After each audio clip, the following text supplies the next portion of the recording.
Begin the current Daf Yomi this Eruvin Daf down. Begin on the bottom of Tzadi Gimel of Beis, 3 lines up at the bottom of the oven.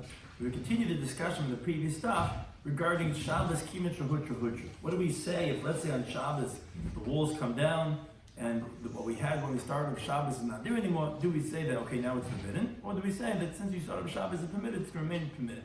Shiur goes back because of Neches Control anytime Daf Yomi. Appreciate was joining us for today's Daf. So we're just going to discuss in today's Daf, like we said, the Shabbos Kimet Shahutra. We also have a machlokes tanoim, how we view this Rishus HaYachid that was breached, the walls between the Chatzar and the Rishus HaRabbi. Additionally, we have the next mission, we have tools that came down in the middle of Shabbos. Machlokes tanoim, if people may carry it for the remainder of that Shabbos, again, similar ideas regarding, and we're going to discuss exactly why it has to be that it's breached on both sides. And related to that, we end up having machlokes Rabbi Shmuel regarding pi tikkur yerid b'seisim midal roof. Meaning, do you say pi tikkur, which is the edge of the roof, the thickness of it as the beginning of a wall? Do you say that on all four sides? And also we discussed what's called tzidi rishus harabah, which is like on the side of a highway, the sides of the road. What halachic status does it have? Does it have like a halacha as a rishus harabah or not? So the key terms and concepts are pischa b'keret zavis. Is that loyabdi inchi. Although generally when you have an opening less than 10 amas, so you say it's considered like a Pesach, but people don't make openings on a corner, and therefore it's not going to qualify as an opening. So we begin the current Daf. We had mentioned the svara on the previous Daf. Actually, it was on the same line as we starting now, which of the concept of Shabbos Kimet Shahutra. Now the Gemara actually says that it's a machlokes hamaram. Itmar we learned. Kaisel sheben shtei chatzeros. If you have a wall between two courtyards, that there was no opening between them, there was a wall, and they didn't join the Erev together.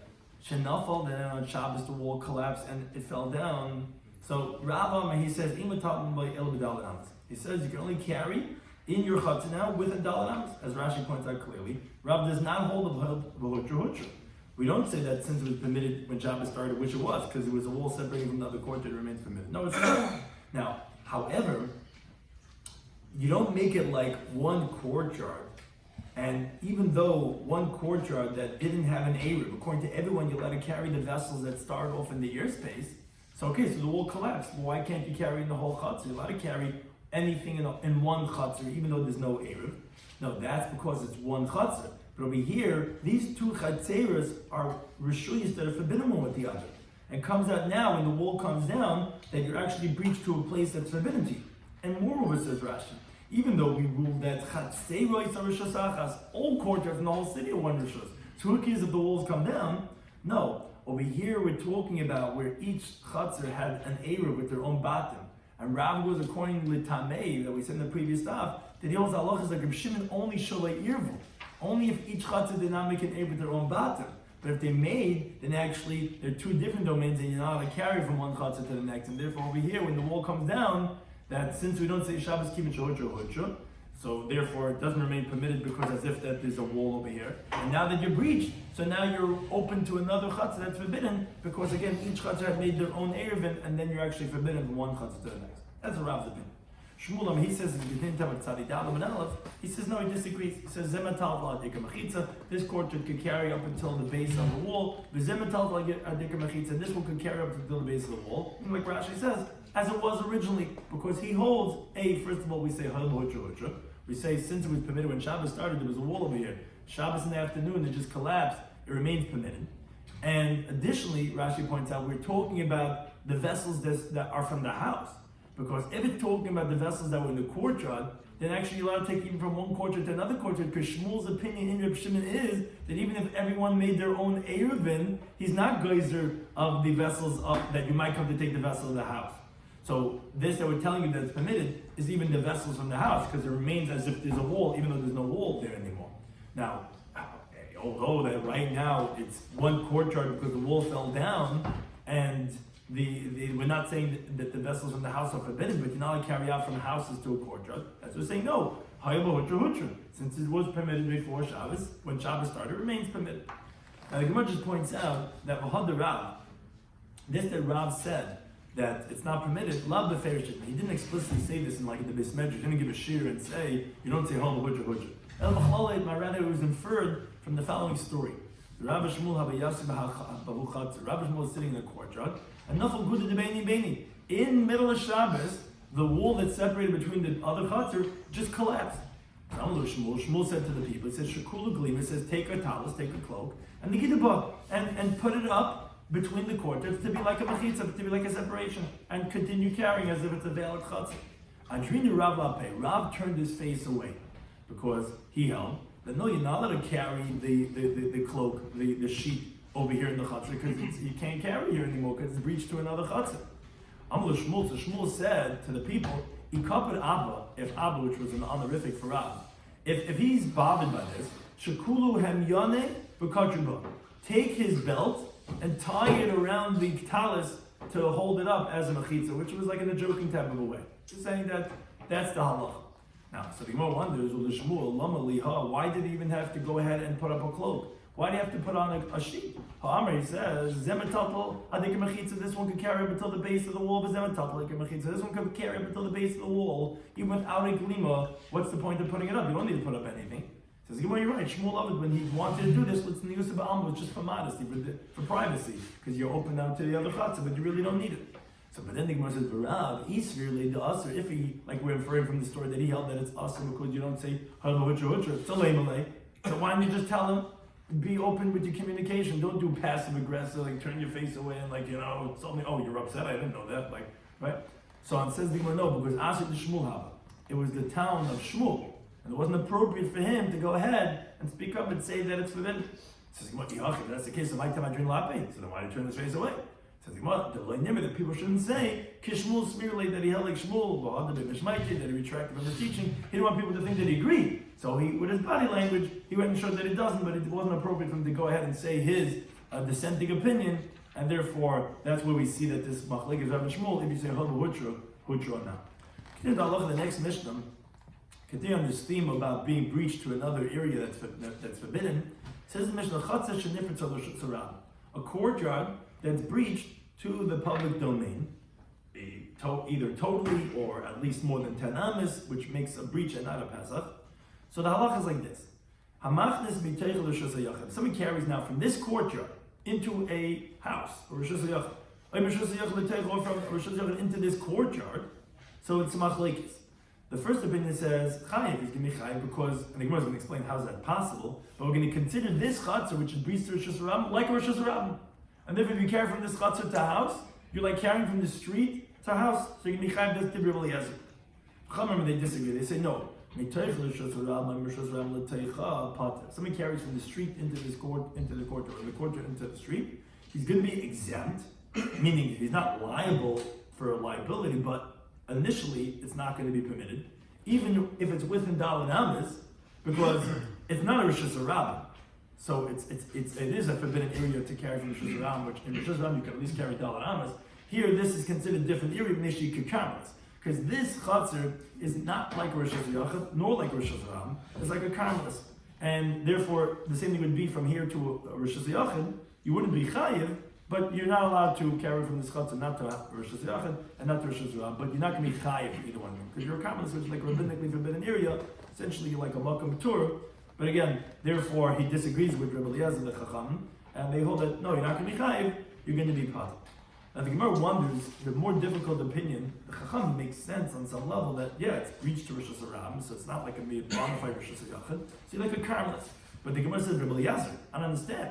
From the nifrit to Rosh Hashanah because you breached to the public domain, since there's the wall of the Chatzar is breached, how about the Rosh Hashanah? You're now making the courtyard into a public domain? How are you saying that if he carries to Rosh Hashanah and Michayev, which the biblical chiv is only when you go from Rosh Hashanah to Rosh Hashanah? How's that possible? Says Gemara, yes. Rabbi Eliezer goes according to his reasoning elsewhere. Time like Linda Brisa.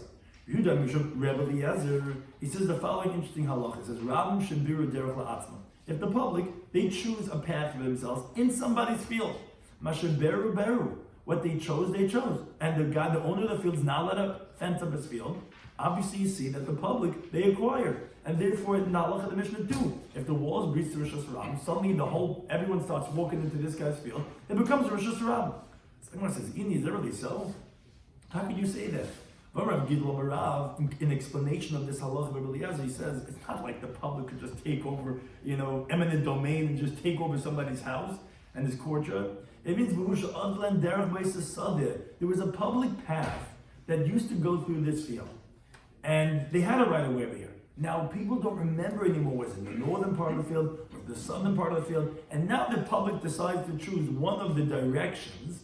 That's the halacha. They can't just steal the guy's field and say, we're making a path over here. You're the closest courtyard to the shul. We're going to cut through your courtyard. Can't do that. There used to be one over here. That's the halacha. And therefore, you can't say that's the reasoning of the halacha of our Mishnah. When the wall is breached, suddenly it's a Rishus Harab. What do you mean, so Rishus Harab? They had no right of way over there. And says the Gemara, if you're going to say, oh yeah, Hachanami, here in our Mishnah too. We're talking about that it's not recognizable where's the wall of the guy's courtyard. And the people of the street are extending the Rishus Harab into that guy's courtyard a little bit because they say, you know what? It's really true that the Rishus Harab used to go up until over here. That's what the halacha of Rabbi Eliezer is saying. That part is going to be Rishus Harab. In other words, the place of the wall, which is breached, which they're contending about, and they're saying, no, the street used to go over here. It's the same halacha like Rabbi Eliezer that they're shaberu derech la'atzim. It's not stam they could take it, but it's like they're contending where the extension of the Rishus Harab used to be to. If that's how you can interpret the halacha of the Mishnah, so that's similar to Rabbi Eliezer l'shita, saying that it's not just taking away from this guy's courtyard, but they're saying that where you had the wall was really a little bit further in. They don't have an exact survey to know where it went to. But says the Gemara, you can't say that because Rabbi Chanina in the explanation of our Mishnah says, Ad Malkum Mechitz Machlekes. The Machlekes in our Mishnah, Rabbi Eliezer was up until the place of the wall. Meaning, it sounds like from his wording, that the whole courtyard, up until where the space of the wall was, that's where the Chachamim make the courtyard into a carmel. But where the wall itself used to be, they agree, that's right next to the Rishus Harab, that would be a Rishus Harab. The inference is that Rabbi Eliezer considers the whole courtyard into Rishus Harab. So therefore, that's a difficulty. How could you say the whole courtyard? If you would mean to say the place of where the wall used to be, I could understand that you would say that's like they're contending. That's where we say, and if the public decides, then they get the right of way. But if Chanina is explaining that the halacha was the machlik was only up until the place of the wall, but actually the place where the wall was, everyone agrees with Rishus Harab. So then you're back to the question: how can the whole courtyard be a Rishus Harab? So the Gemara actually amends the statement of Rabbi Chanina and aims to say what Rabbi Chanina was said, not ad mokum mechitz machlekes, but al mokum mechitz machlekes. Change the dalet into a lamed. That actually no, the whole machlekes in the Mishnah was on the place of where the wall was, and that's the machlekes. Chacham say, I mean, the place of the wall is still not Rishus Harab. It's this guy's wall where it used to be. It just collapsed. Eliezer says no. Since the public is contending that we used to have the right of way over here a little bit further in where your wall was, that's Masha Beru, that Beru, they chose it, and therefore that's where they get to go and use it. But you're right, the Chatzah itself is not going to be Rishus Harab. How can it be Rishus Harab? It's at most going to be a compass. Or if you want, you could say a second interpretation. That yes, it's like we said in the first interpretation, that their machlekes in the Mishnah was where the walls of the walls used to be.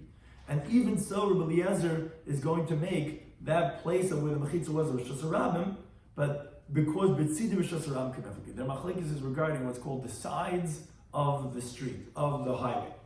The Rabbi Eliezer Savi holds Tzidi Rishus Harabim, Rishus Harabim double. The sides of the public domain is considered like Rishus Harabim itself. And therefore the place of where his walls of this guy's court used to be is also the sides of the road, and therefore it's going to be considered as Rishus Harabim. Rabban Savi, they will know Tzidi Rishus Harabim, not Rishus Harabim, it's not Rishus Harabim, it's going to be like a carmelist. And that's their machlekes that they have in the Mishnah. But then the Gemara wonders, if that's the interpretation, the lifting B'tzid Rishus Harabim B'yalma, that why pick a case that the guy had a courtyard with a wall that collapsed, and now that's considered B'tzid Rishus Harabim, and now we're wondering if that area where the walls used to be should be like Rishus Harabim Karmelis. Just say, B'tzid Rishus Harabim in our Mishnah, is that like Rishus Harabim or like a Karmelis? Says the Gemara, no, if they would just have a disagreement regarding a generic tzidei, sides of a highway, I would say, keep liger abundant Rabbi Eliezer, when the Rabban disagree with Rabbi Eliezer and they hold that it's not like a Rishus Harabim, that's a general, the tzidei Rishus Harabim, there's what's called chifufe. They would put in these pegs and these large stones near the walls of people's houses so that the masses would not go ahead and ruin their property. Now that airspace between those pegs and those buffer zones and the wall, that's called Tzid Rishus Rabban. It's the sides of the Rishus Rabban. That airspace, I would have thought to say, oh, that's where Rabban disagreed. They say it's not Rishus Rabban, and therefore you're not allowed to carry from there to Rishus Rabban because there's a space, there's a gap over there, and the public doesn't walk directly in over there because they have those yellow poles or whatever this and that. However, here where we're talking about the guy's wall of his chutzner that got breached, there's no barriers over here. This is where the wall used to be, and now the wall collapsed. Even mightily, I would say that they would agree to Rabbi Eliezer that it would be considered like a Rishus Rabban. It's right to say the machlokes, even in the case of our Mishnah, to say that no, that even those type of tzid Rishus Rabban are not going to be like a Rishus Rabban. But the Gemara has a technical question. Both interpretations we said were explaining that the machlokes Rabbi Eliezer is not in the actual, as it sounds like when you read the Mishnah, from the inside of the chatzar to a Rishus Yachad or Rishus Rabban. It was the place where the wall used to be. Either because that's Tzid Rishus Rabban, or because that's a place that's contended by the public of how far did the street used to go into your property line. But it's not in the chatzar itself. Everyone agrees the chatzar itself is going to be a karmelis. But the Gemara wonders, but v'hami teicha. The words in Mishnah were, when you have a chatzar that speaks to Rishus Rabban, it says, hamachnis mi teicha l'Rishus Yachad. If someone carries from inside of it to Rishus Yachad, that's what comes. That's what it says in Yomei. Obviously, we're going in the whole chatzar itself that is considered as Rishus Rabban, and not just the makom hamachitza. I think Gemara says no, it's not true.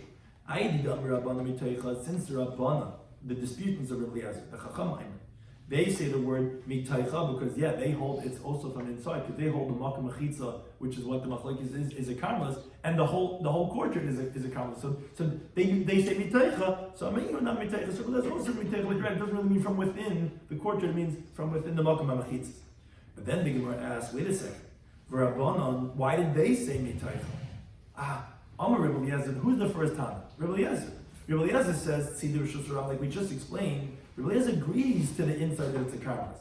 It's the place of where the walls used to be, that's where he considers Rishus Rabban.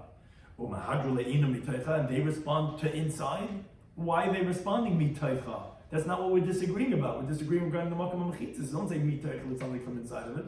Rabbi Eliezer was the first opinion. He said, Tzid Rishus Rabban, they say mitaycha, and that's why Rabbi Eliezer said mitaycha, because they said mitaycha. So says the Gemara, you're right. The machlok is only by the makom hamachitza. But hachi kamalei Rabban Rabbi Eliezer. Why did the Rabbanan say mitaycha? It's actually part of their logic, which they were saying like this. Mila kamay Islam. The Chacham was saying to Rabbi Eliezer, don't you agree to us? That when you carry from within the courtyard to Rishus Rabban, from the public domain to within the courtyard, the patzah that you can be exempt, and you agree to that halacha. Because it's a karmelis, so tzidei nami lo yishna. It was part of their svara. When they were saying their opinion, it wasn't to end over there. It was to say, and therefore the sides also should not be any different, and the place where the machitzas used to be is part of the courtyard, and those two should be a karmelis. So Rabbi Eliezer, he held no hustle over there by the courtyard itself. The public doesn't step and trample on my courtyard, so therefore that's what it's considered karmelis. Hustle over here, where the place of the walls used to be, what's called Tzid Rishus Rabban, Kedarti l'Rabban. The public steps and walks over there. Therefore, it's going to have a halachic status like Rishus Rabban. That's the explanation of the halacha of Mishnah. Now we continue with the next Mishnah. Continue on this theme regarding a courtyard that's breached to the Rishus Rabban. Says the Mishnah, Chatza shenifritza. If you have a courtyard that got breached on Shabbos, the Rishus Rabban, to the public domain, Mishtei Ruchiseha, from the two sides of the courtyard. Or so to v'chein bayis shenifritz mishtei ruchos. We have a house that got breached on two sides. Or v'chein mavoi. Let's say you have an alleyway, a mavoi shenitlu karesav alachayev, or its cross beams or its side posts were taken on Shabbos. So again, essentially, this is not. It's invalidating this as a courtyard or a house or as a mavoi. Still, the first opinion says mutar b'is Shabbos. It's permitted on Shabbos because of the svara of what's called hayel v'chul l'miktsasa. Since part of Shabbos it had the walls. So it was going to remain permitted. But it's going to be forbidden in the future, meaning the next Shabbos, obviously you can't use it because there's no more walls. That's the Rabbi Yehuda. Rabbi Yisrael, he disagrees. He says, no, imutam leisa Shabbos. He says, look, if it's permitted for that Shabbos, imutam l'asalav. It should be permitted forever. If it's forbidden forever, then it's forbidden for that Shabbos too. Which the Gemara is going to explain that Rabbi Yisrael is being stringent. And essentially what he's saying is, just like it's forbidden next Shabbos because there's no walls, so it's forbidden on this Shabbos, he doesn't agree to the concept of hayel v'chul. Now the Gemara says, the Mayaskina. What's this case of the Mishnah that we had to say it when we explained it. We said that it's breached from two sides. In other words, we said the case of the courtyard is breached on two sides, the house is breached on two sides. Why did we pick that it's breached on two sides? As the Gemara explains. If the breach is within 10 amas, and that's why when it's on one side, it's not going to be problematic because we say, okay, when it's a breach there within 10 amas, it's considered Pesach. So I understand. Why is it different when it's on one side? I mean, the Pesach, you say it's an opening. Mishtei Rucha is not a Pesach. Avram Avinu had openings on all four sides. You could have a Pesach on two sides, because as the Gemara understands right now, when it says Mishtei Ruchas, it means, let's say, one opposite the other. One's a Mizrach, one's a Ma'ariv. So what's the problem that you have on two sides? And so what are you going to say? No, we're talking about that the breach is more than 10 amas. So yeah, that's the case. Then you know one side too. What's this interesting case that you're picking that it's breached on two sides? What's the necessity? What do you gain by saying two sides? So the Gemara brings two interpretations. Amar says, we're talking about that the breach is within 10 amas. But as you continue in the base, and usually if it's within 10 amas, it should be a Pesach. No, because we're talking about where there was one breach that took up the space in two directions. That is Bekeren Zavis, on a corner. That's what we mean Mishtei Ruchais. Mishtei Ruchais doesn't mean on two different sides. It means on two sides, one breach on two sides by the corner. And the reason why it can be invalid, even though it's within 10 amas, is because the Pischa, Bekeren Zavis, people don't make openings on the corner. It's not normal. And then we cannot consider that as a Pesach. That's why we're invalidating it. Now, we'll get to the second interpretation soon, but first the Gemara quotes from the Mishnah, the next halacha. We just spoke about a chatzar, and also the Baishin, if it's Mishtei Ruchais. So the next halacha the Mishnah was, so too if you have a house that's breached on two sides. The Gemara says the same type of question. What's the difference that when it's breached on one side, you're going to say it's still valid? Because I mean, in particular, we say the halacha that's known as that the opening of the roof, the edge of the roof, is considered the beginning of the wall, and as it comes down, so then Mishtei Ruch is not in particular b'seisim. Then I understand. Then also on two sides that you should also say that particular because again the Gemara assumes that it's on two different sides. So you should say that you view it as if it's coming down. No, if it's Bekeren Zavis. We're talking about where it got breached, again, like we said by the Chatzar, saying the same thing here by a house, it got breached by the corner. Now, although it's within 10 amas, we don't say it's an opening, because like we said before, an opening in the corner people don't do. Now, but there's another question you have to address. But what's a P Tikra? So why did you say P Tikra? You're right, you can't say it's an opening. There's two elements you could say to make it mutter, to say that's kasha. One is an opening. Oh, okay, you can't say it's opening even though it's within the amas because you don't make an opening corner. But then you have what's called P Tikra. Why don't you view the roof as if it's coming down, and that's the wall? That says the Gemara, no, you can't do that either because we're talking about where it's a slanted roof, like this picture, like our roofs, which doesn't have a pad, because the you can't say that you view the roof coming down because that only applies to a flat roof, where that's perpendicular to the ground. That you could say that's the beginning of a vertical wall. But if you have the roof, like the case was, that it was on a diagonal, then you can't say Pi Tikra Yard B'Seisim, and therefore, that's why the halacha of the Mishnah is going to be valid. It's on two sides because it means a corner. That's one interpretation. Ushmul he says, as the Gemara originally understands that he's going on the case of the Chatzar that we previously spoke about, which is breached on two sides, he says a little bit yes mess. He says no, not like Rav, that's within 10 amas. He says even if it's more than 10 amas. So then, we had the question, the Miroch Achas Nami, then even from one side should be possible. So on that, Shmuel agrees that you're right. That this halacha of the chatzar or the mother, the three cases we said in the Mishnah. We spoke about a chatzar, a bayis, and a mother. So the Gemara is answering for Shmuel, you're right. That if it's because, since Shmuel's explaining that the breach is more than 10 amas, by the chatzar or the mother, even from one side it would be invalid, because more than 10 amas, you can't call it a pesach, it would be a breach. So why is he saying this, that it's going to be even more than 10 amas, is mishum bayis? It's because the case of a house, where there's not possible that it's going to be invalid on one side, because they'll say pitikar yard v'saisim. So that's why it has to be on both sides.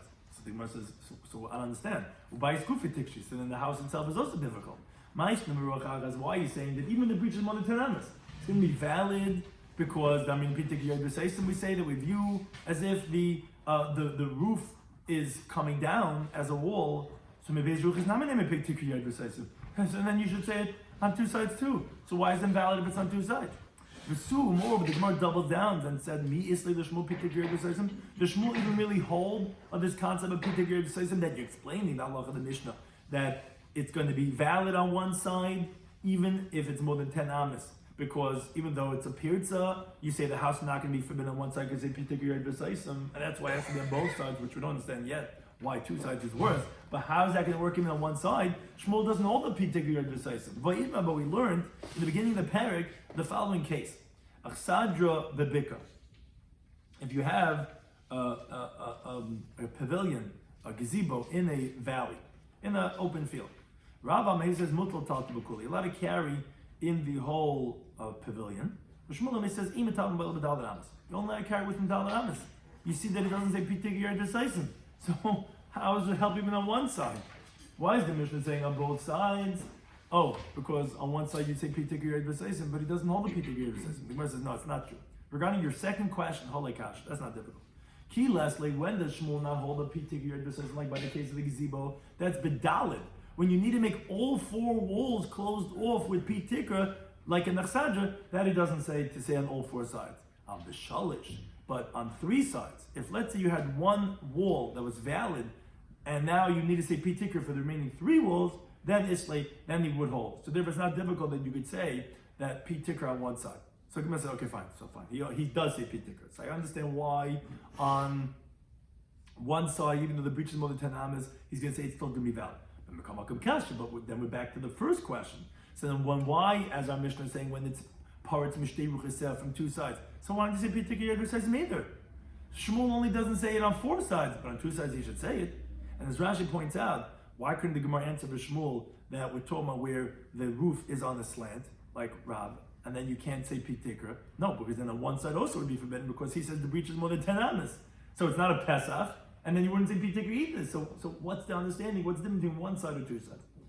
So the Gemara says it's a hard answer to read. It's not such a difficult answer, but it might be hard to read. But this is what the Gemara says.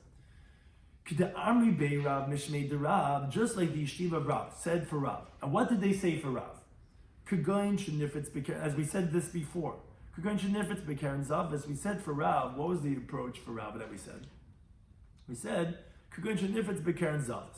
we said that when it says mishtei ruches, for Rav, we'd explain what does it mean from two sides. It meant in the corner. That was how we explained why it's not a Pesach.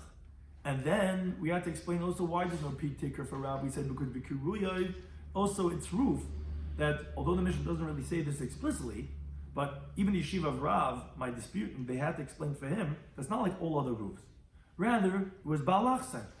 Their roofs in Talmudic times are actually flat. But they had to explain for Rav, that's a slanty roof. And therefore, that's why you don't have pitikir decisive. That's what we said previously in the Gemara. And that's what Shmuel's saying. So I'm going to tell you, hachinami. Here also, for me too, when we say the shtei ruchais, what does it mean? It's kagayin shenifetz bekeren zavas. We're talking about where it was breached in the corner. Now, it's actually all in one corner, but the kiruya and its roof, for example, where the breach was, what he's trying to say is, not only from the wall, but also from the roof. On the whole area where it's breached in the corner, on the east and the north, 5 amas in this way, along the width of Ba'arba of 4 tzvachim, and as Rashi adds in a lot of the missing pieces, and 5 amas and a little bit more in the width of 4 amas, it comes out, as you see in this picture, or as Rashi has the picture, that there's 4, what's called piyos. There's 4 edges that you need to close off with pitikra. And Rashi goes through to show this, that there's might be a little bit hard to illustrate, but there's 5 amas on the east, which has this hay, where you have in the Rashi where the hay is, but you have the 5 amas there to the east, and you have where you have that hay va'oid. You see, you have 5 amas a little bit more to the north. Those are 2 things that you have to close off. And now it comes out that these closures are withdrawn a little bit within the space of the house distant from the place of where the walls were, 4 tfachim one way and 4 tfachim the other way, and you have to, with pi tikra, yard v'saisim, you have to go ahead and close off the edge, away from the edge a little bit, from the eastern wall towards the south, and you have the eastern edge to the wall, and so too you have the 4 tfachim by the northern end. So, I mean, basically, just to simplify it, the Rashi goes through the calculations, but if you look over here, you see where we have the numbers over here, 1, 2, 3, 4, that since there was a breach in the corner, the breach had from the wall and the roof. So now, since part of the wall, the roof came off, so you have to go ahead and do pi tikra, pi tikra, pi tikra, pi tikra. So you have 4 pi tikras you have to do. And Shmuel, by 4 sides, doesn't hold a pi tikra yard v'saisim like we said before. And that's why it's not going to be valid. Because you have 4 pi tikras of yard v'saisim that you have in one breach. B'keren zavis, mishtei ruchis, he says just like Rav, but the kiruyev, the breach was also on the roof. So it's not like the way he said over here that, okay, it's by the corner, where there would only be 2 pi tikras. Here we're having 4 pi tikras yard v'saisim, and that's why it's not going to be valid according to Shmuel. If the 2 middle one would be less than 4 amas, then would be fine. Which 2 middle ones? They say 5 amas and 5 amas, so that's the problem. Would it be less? Would it be fine to say pi tikra? Oh, what's the measurements? What's the specific measurements? Yeah. If it's, why do you need the 5 and the 5 and the mashi? In the mashi, what's the significance of those if you're not going to say... Right, so Taisa goes through a little bit to show the diagonal, what would be the area. It says, regarding Chamish B'kam, Chamish Gan Loi Dak, then we can't have a Pirtzi Yes in the Esa. You have to have an Alachsin of Chamish al Chamish, which Sheva Amos. So it says the Pertze, so that it says that the Pertze, if it's over 10, but if the Pertze is less than 10, right, then maybe we would say that? I don't know. You have to know what the exact measurements are. But that's what you have. That you have the breaches over here, and you have to say the pi tikra yard v'saisim on all 4 of these sides. So that's the second interpretation between that Shmuel says that. So since all 4 sides pi tikra, so you're not going to be able to say pi tikra yard v'saisim. Now, so the Gemara concludes. So we have 2 different interpretations. The Gemara explains why each one didn't say like the other one. Shmuel didn't say like Rav because Allah like Tani says. He's not going to say like Rav that the breach was within 10 amas, but the roof is intact like Rav, because in the case of the Mishnah we spoke about that the house was breached, it just said a house that's breached. Now in Talmudic times the houses, their roofs were flat and weren't in the diagonal like our roofs. So therefore, although you can't make an opening b'keren zavis, but according to Shmuel, you could close it off in the corner with pi tikra if it was a flat roof. So. But and to say diagonal, it doesn't say in the Mishnah anything that it was on the angle. Now, but what the way Shmuel said it, that the roof was breached, that does fit into the wording of the Mishnah because it says bayish and nifritz. When it says bayish and nifritz, bayish means with its roofs also. Additionally, that when it's on 2 sides, like by the corner, so that we had to tell you because it was on 1 side, then even if the roof was diminished in an area of 4 along the whole breach, that would be a length more than 10 amas. So then, again, you would only have 3 pi tikras. If, let's say, it got, even if, let's say, 1 side got breached, so Rashi has explained that, so you would have 3 pi tikras because you would have part of the roof came off, and you would have the 2 walls that you would have to make. If, let's say, this is a breach over here, so the way Shmuel is saying breaches is that not only the wall, but also the roof came off, so then you have to, it's like a ches. You have to say 3 pi tikras, okay, but that 3 he holds yard v'saisim. So that's why he couldn't say like Rav, because it doesn't say anything about Alachsim. And for Rav Shmuel, Rav doesn't say like Shmuel, because if that would be the case, that the roof was breached with the walls, and that there's 4 piyos, even so, you would still say yard v'saisim, because it can have a achsadra, because that would be the case of an achsadra. And Rav goes according to his reasoning. Number that he says achsadra mutal talpukuli. You're allowed to carry in the whole achsadra.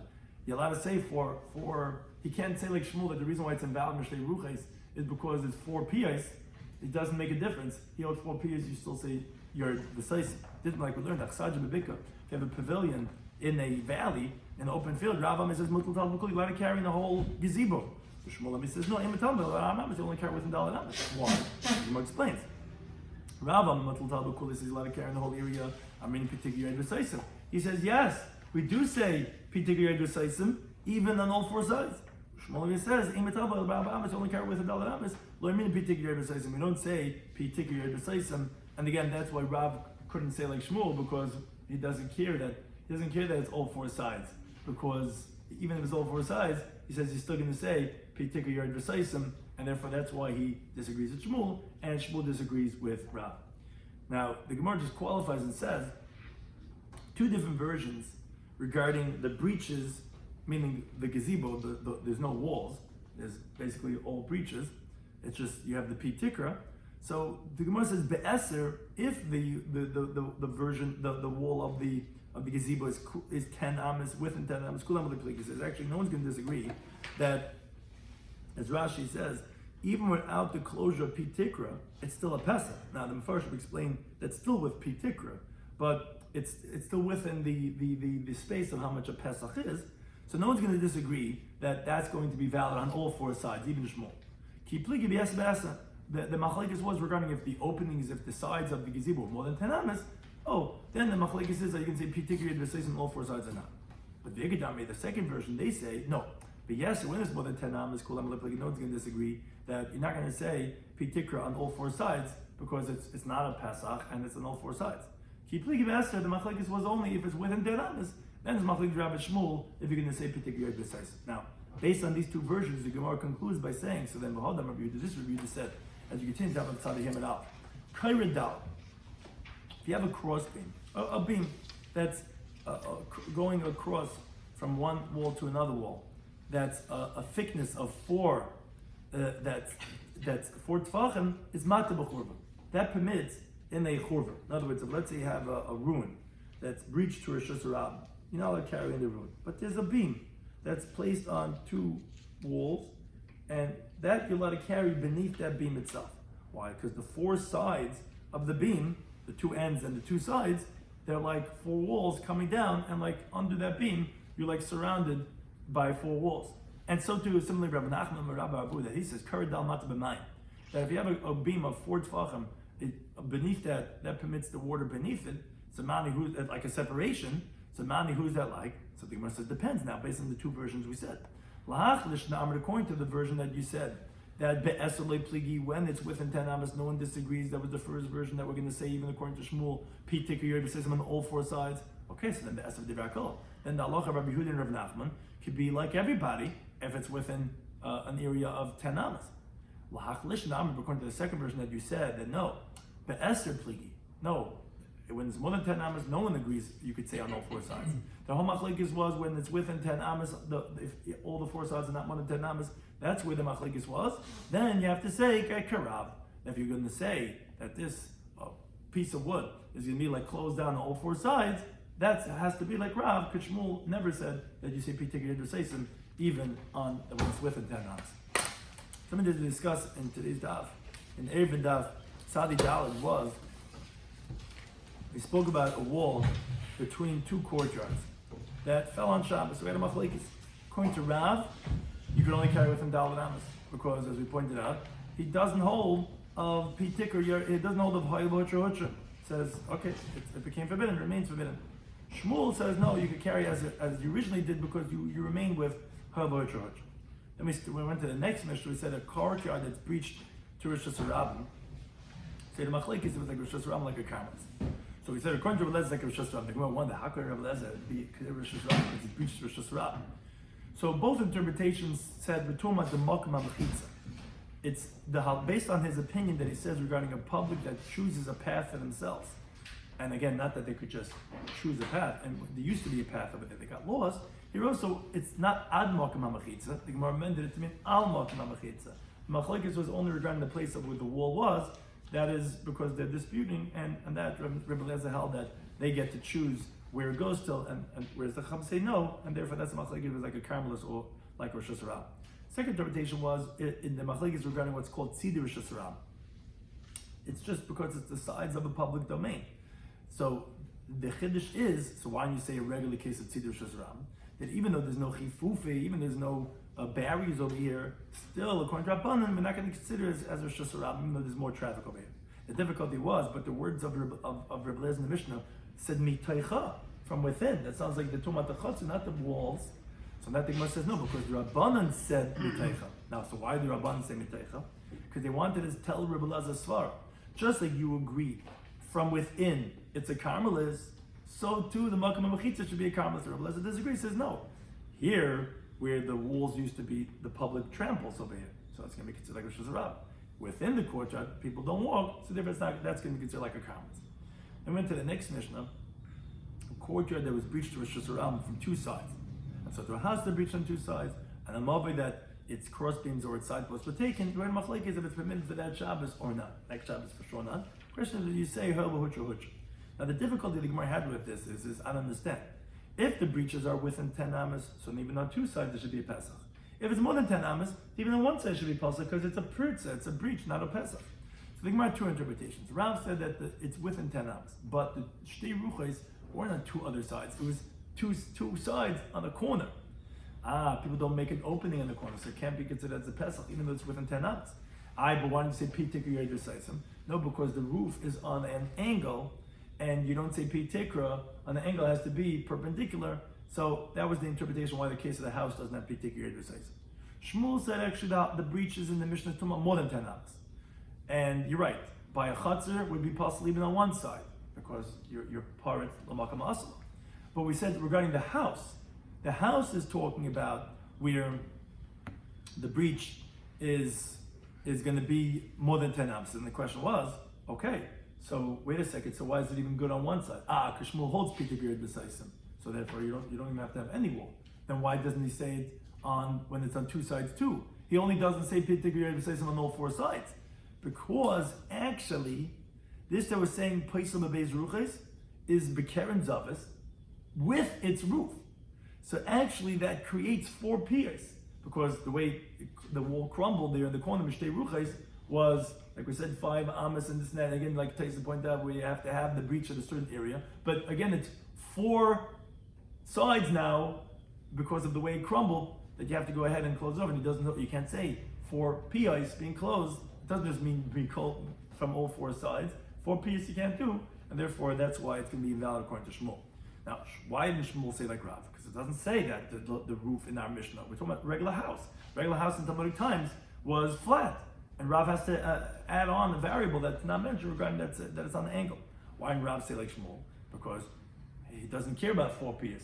Rav says, he says even by Nechsadra that you could do Pi Tikra Yeder Saisim on all 4 sides. So who cares that it's on all 4 sides? It's still going to be kosher according to Rav. Therefore, he couldn't say like Shmuel.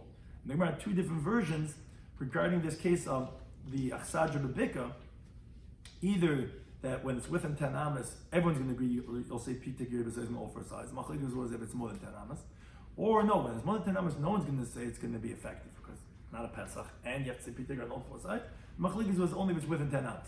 And based on that, the halacha of Rabbi Yehuda and Rabbi Nachman, that when you have a crossbeam that's 4 tfachim wide, that then it's going to permit either in a churva or by water, either it's going within 10 amas, that's like everybody, or it's within 10 amas, and it's only going to be like Rav, depending on which of these 2 versions that we said.